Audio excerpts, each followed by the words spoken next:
Hello and welcome to the Knowing Self, Knowing Others podcast, the fortnightly podcast that talks about self-aware leadership with thinkers from around the globe. If you want to be a better leader and a better work colleague, then join me, your host, Nia Thomas, as we talk to today's Knowing Self, Knowing Others guest.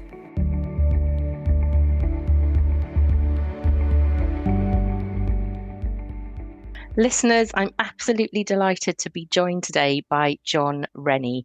If you don't already know about Jon's work, you may well recognise his voice. Jon's an entrepreneur and a CEO of his own company. He's an author of 3 leadership books that have been very much influenced by his time in the Navy.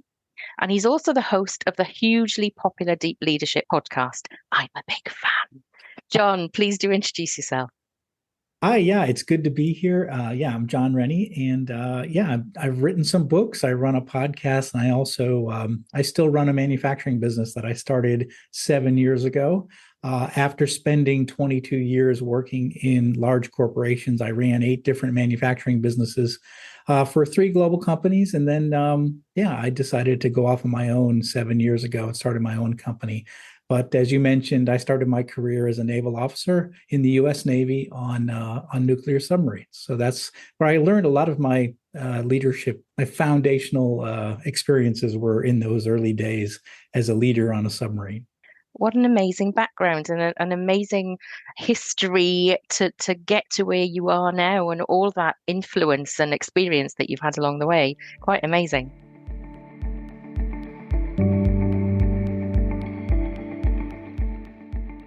How do you define self-awareness?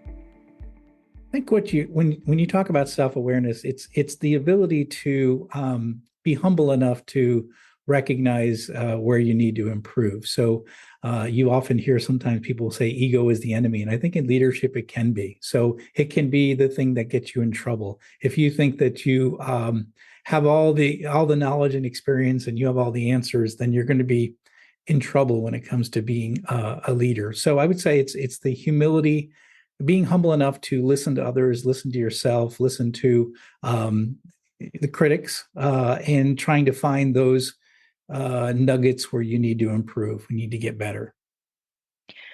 I'm sure that the number of people that you've had on your podcast, and they will have spoken about their experiences, there are lots of leaders who don't have that humility, but they are still leading big organizations. They are still drawing in the figures. They are drawing in the money.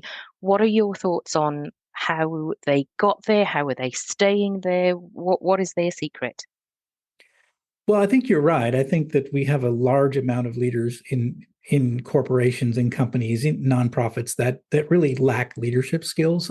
They lack that self-awareness, as you mentioned, but they got promoted and moved into those positions because a lot of times people are very good as individual contributors, and then they get promoted based on that. So they're a good engineer, so they become the engineering manager, for example. And they really have never had any leadership training and been exposed to leadership training.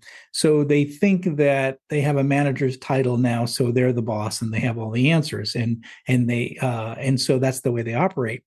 And there are others that move into areas of leadership because they want the money, they want the notoriety, they want the title, they want the perks of being in those positions. So there's a whole group of people that in leadership theories they study called the dark side of leadership. So they manipulate people, they do whatever it takes to move up so that they can get the fame, if you will, of being a leader. And oftentimes they can be successful too. And so, but it's a lot of times it's a narcissistic, ego-driven leaders. And so there's a lot of those in businesses today. But I would tell you, if you look at the Gallup studies, only about 30% of employees are engaged at work. And this is just U.S. corporations. But it tells me that the fact that 70% of employees are disengaged means that we have a real problem in leadership, at least in the U.S., I think globally as well. That is very interesting and takes us very nicely into our second question.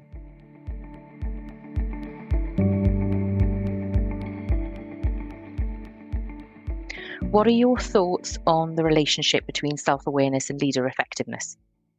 Yeah, that's a great question. And it's something I've struggled with because one of the things I notice as a leadership author and a speaker and someone who, runs a podcast is that my fans, the people that consume leadership content, tend to be people who are very much self-aware, that they realize that they're humble enough to know that they can get better. They know that they really need to they're looking for ways to become even more effective as a leader.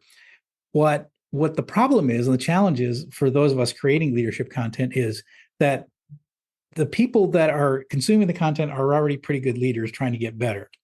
The problem is that the people who are not self-aware, the ones not likely to be consuming leadership content, they're not the ones going to leadership training and reading books and trying to get better because they think they're already good and they think they're already great. And so this is where the problem is, where 70% of employees are disengaged at work because they likely have one of these managers who think they're already very good and they are not self-aware. And so I think when you are self-aware, you realize, and when you're humble, you realize that there's a lot to learn. And I've been doing this for 3 decades. I've been leading people for 3 decades, and I'm actually right now in a PhD program, and I'm finding out that there's a deep ocean of knowledge and leadership that I was not aware of. And so even after 3 decades of leadership, I'm learning things that I never even knew existed. So we have to be humble. We have to be looking to always get better every day.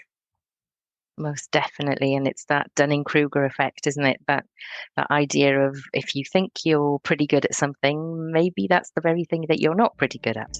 That's exactly right.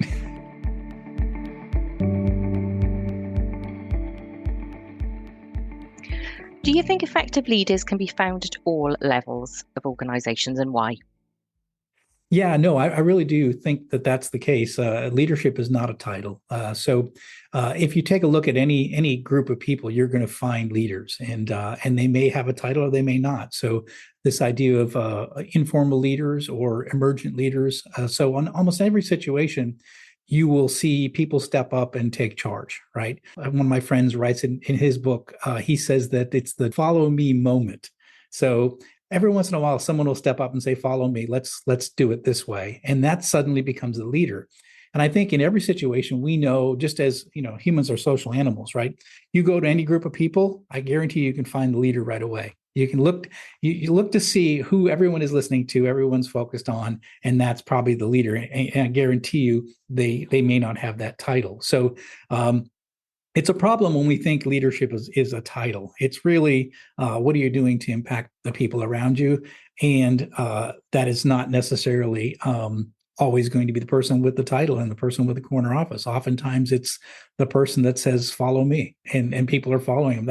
That becomes that emergent leader or that informal leader. I've spoken to a couple of people with military backgrounds, army particularly, and they've talked about mission command, which I think is a very interesting concept. It's about being very clear about the goal, but giving your Mm. people the autonomy to be able to make the decisions on the ground. How does that translate in terms of Navy leadership principles and practice? What's interesting is a lot of people, when they hear that I was in the military, they think it's a command and control structure, right? That when I tell you what to do, you just say yes, sir, and do it, right? But it's just the opposite.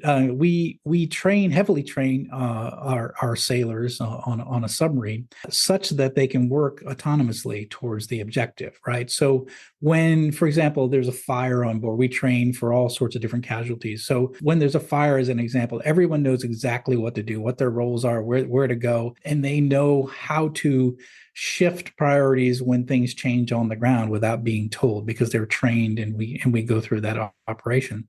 And so what I would say is that the mission is clear, right? And the objectives are clear, and the rules of the game are clear. Things that, like, don't open a window, right? Everybody knows that rule, right? On a submarine. Absolutely. Yeah, but we give freedom to accomplish those goals, and so we do, heavily train people, but we rely on to fall back on their training when the circumstance hits that they've got to take action. So people aren't standing around waiting for orders from the control room. They're taking actions based on the conditions on the ground. So we train very heavily, and we focus on having really good qualified sailors who know what to do in every circumstance. I think there is so much for organizations and businesses to learn from that model. And I think we need to be doing more training people to empower them as opposed to, as you say, directing people to do tasks, which sometimes just disempowers people. Yeah, I agree.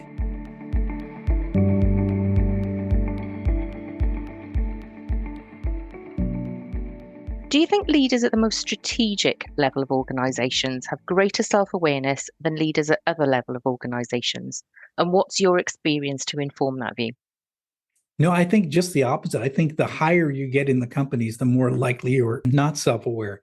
Someone once told me this thing about what's called a monkey tree. Have you ever heard that expression? You So, a haven't? monkey tree is it's imagine a tree full of monkeys, and the leader is the top of the tree looking down at all the monkeys, and all he sees is smiling faces, right? But yet, the lower you're in the organization, all you see is the other side of the monkey, right? So Hmm. I think the problem is that when you're in a higher up position, that you tend to be surrounded by people in your bubble, right? The yes men, the yes women that are telling you everything is great, and also too, they're not telling you the truth because they want to keep their jobs. So you're surrounded by people that what I call the good news company. It's all good news, everything is great, and everything is fine, and you're doing great as a boss. So you're surrounded by people that are telling you you're doing great and that everything is fine.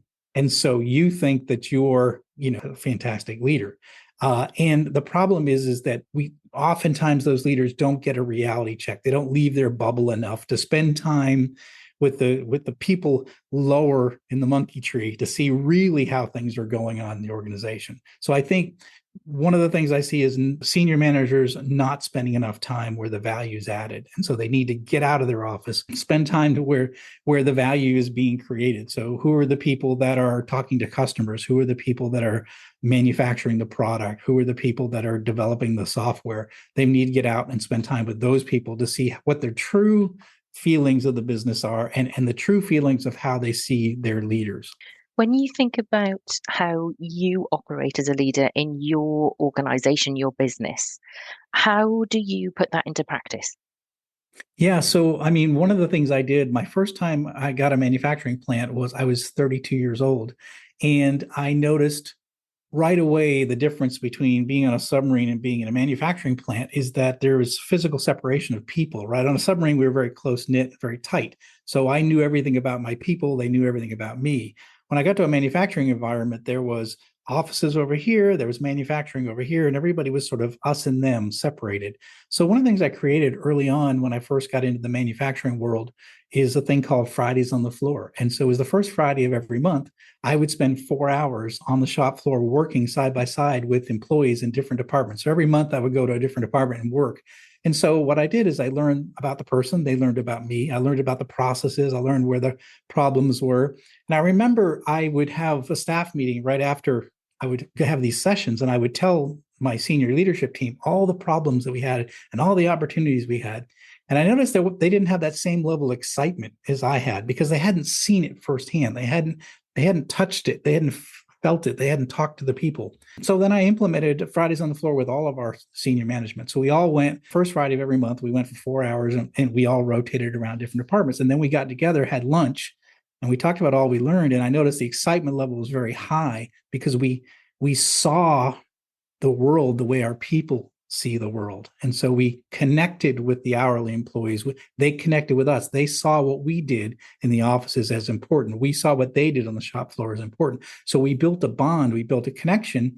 And that's where we sort of, got a reality check with, instead of sitting in a conference room and trying to figure out how to solve our problems, we talked to the people who are actually doing it all day long and they had the answers. So I think that idea of being humble enough to listen to others, and it doesn't matter what their rank is in the organization, but be willing to shut up and listen is a really important leadership skill.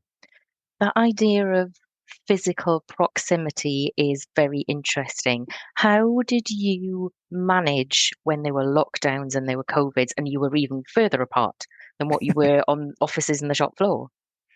And so I would have to confess to you, I run a small business. We have a small manufacturing business, and we couldn't work from home because we make products, so we had to be here. So we still came to work every day, and so we did get we did, physically separate. We did wear masks. We did try to keep our distance, but we stayed connected as a team throughout the whole process. So I think I was fortunate compared to others because I was able to just go in every day and have that social interaction with my employees, and they could see me every day.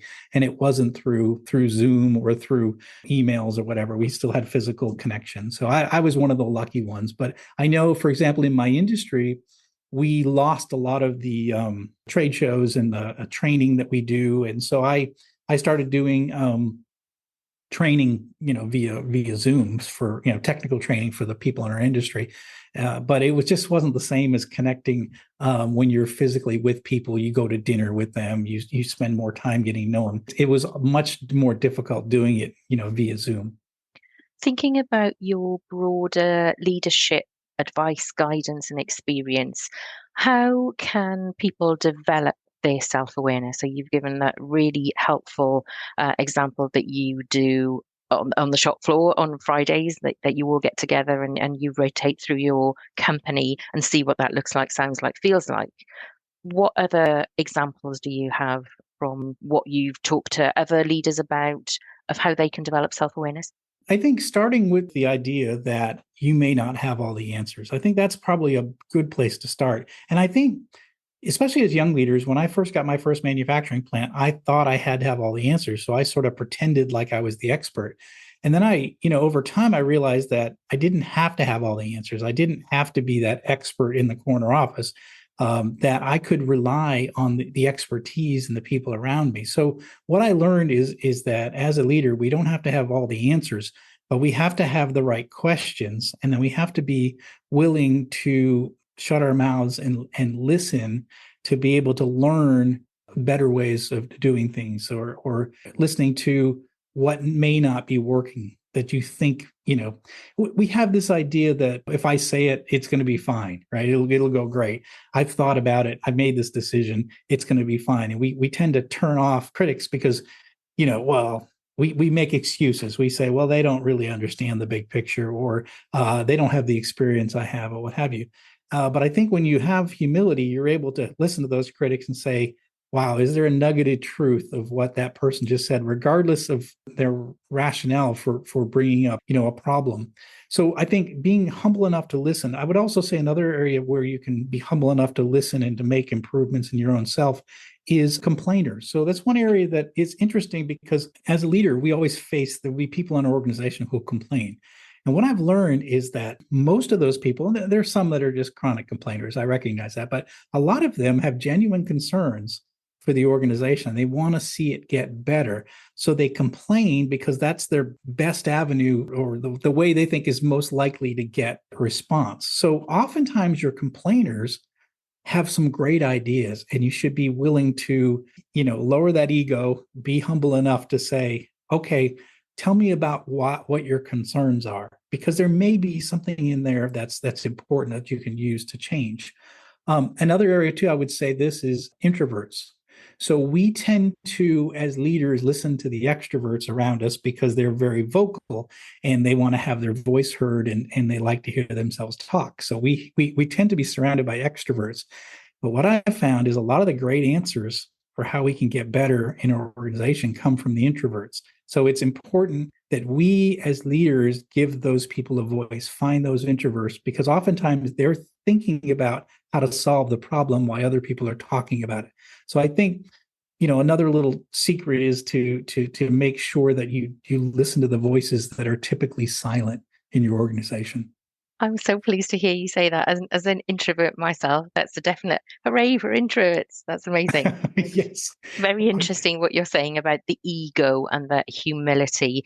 And I think even as a manager and a leader who's very aware of self-awareness, I think it's still difficult to hear what the complainers are saying and to put Yeah. your ego aside for long enough to say, I need to hear what they're saying as opposed to the way they're saying it, maybe.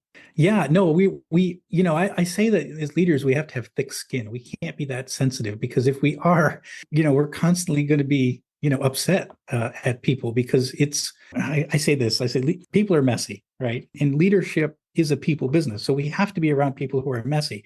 So if we have thin skin and we're constantly offended by the way people say things or how they do it, or, they didn't follow the rules, or this, they didn't go up the chain of command properly. If we're always offended by things, then we're never going to get the chance to listen as to what's the reason behind this person coming to see me, or this person criticizing, or this person complaining. What are some of the root causes behind it? We miss out on those opportunities to get better. I think, we always should be getting better every day. I mean, we should always be looking for self-improvement. And that comes from a level of humility that's really important. Some people might look at me and say, well, you've led people for 3 decades. You're a former naval officer. You run your own business. You must know everything. You must be an expert. I'm invited on podcasts and called a leadership expert. I cringe when I hear that because I'm not an expert. There's such a vast, there's been 15,000 books written on leadership. And I haven't read all 15,000. I can tell you that right off the bat. There's also lots of theories and research and studies. And it's just so much. It's so vast that I think if you say that you're a leadership expert, I would say this is that you still have a lot to learn. There's so much more out there that you can learn. And I think having a humble approach to yourself, I think you'll always be better. You're always working to get better.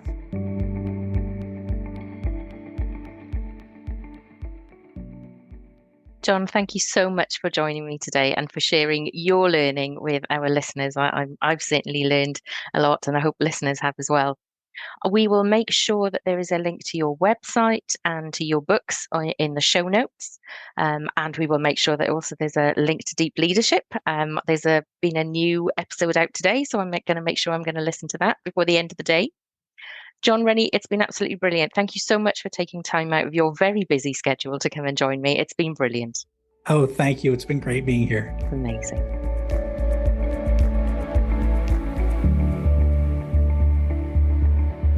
Thank you for joining me, your host, Nia Thomas, at the Knowing Self, Knowing Others podcast. After every podcast, I'm going to be doing a top takeaways review of the things that I've learnt from my discussions with guests, which you can find on my website, knowingselfknowingothers.co.uk, LinkedIn, TikTok, and the other main social media sites. Rates, reviews, and recommendations from you are the best way to get the word out about the Knowing Self, Knowing Others podcast. Open your favourite podcast app, find the Knowing Self, Knowing Others podcast, take a listen to some episodes, give it some stars, and write a little review. A little word from you means a big deal to me. Make sure you bookmark the Knowing Self, Knowing Others podcast on your favourite podcast player and tune in to the next episode in 2 weeks' time. The Knowing Self, Knowing Others podcast is available on Apple Podcasts, Spotify, Google Podcasts, Stitcher, Good Pods, Podchaser, Amazon Music, Podcast Index, Podcast Addict,